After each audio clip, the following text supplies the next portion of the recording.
Now let's move this forward. The Presbyterian Church of Kenya Kayole South branch today made history with the induction of the second Presbyterian deaf reverend in Kenya and East Africa. Reverend George Obonyo's induction is largely viewed as a move that seeks to enhance disability inclusion in the church, a trend that the deaf community and people living with disability hope will be replicated in other churches across the country. Nancy Okware with that report. Sunday morning at the Presbyterian Church Kayole South branch in Nairobi County.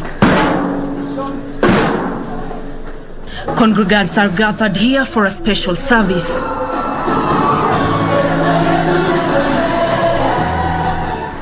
A closer look at the congregants, you'll notice some using sign language during praise and worship. The choir is also conducting some of the songs in sign language. Disability inclusion in this church quite evident, with over 160 deaf people part of the church membership. On this day, the service is a rare one, as faithful here witness the induction of Reverend George Obonyo.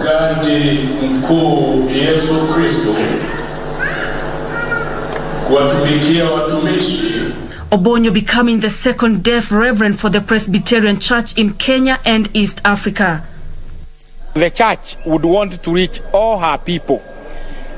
Different able people, they also need Christ in many ways.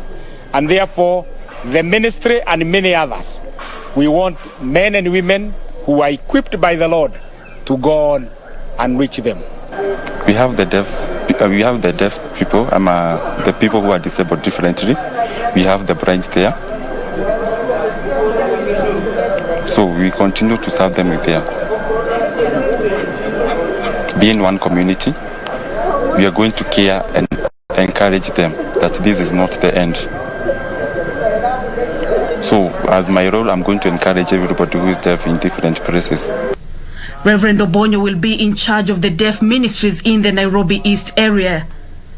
In a bid to also ensure children living with disability are not left out, the church also has a hearing impairment children's ministry. We are privileged to have a Sunday school that accommodates the deaf people, that have interpreters who can interpret for the deaf, and we also have the deaf people who can teach the deaf children their own language.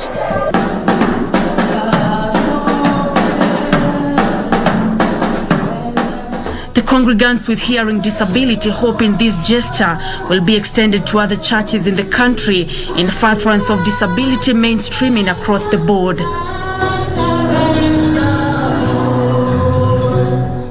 It is a prayer that the church will continue involving persons with disability, involving the deaf, and we want to thank God so much.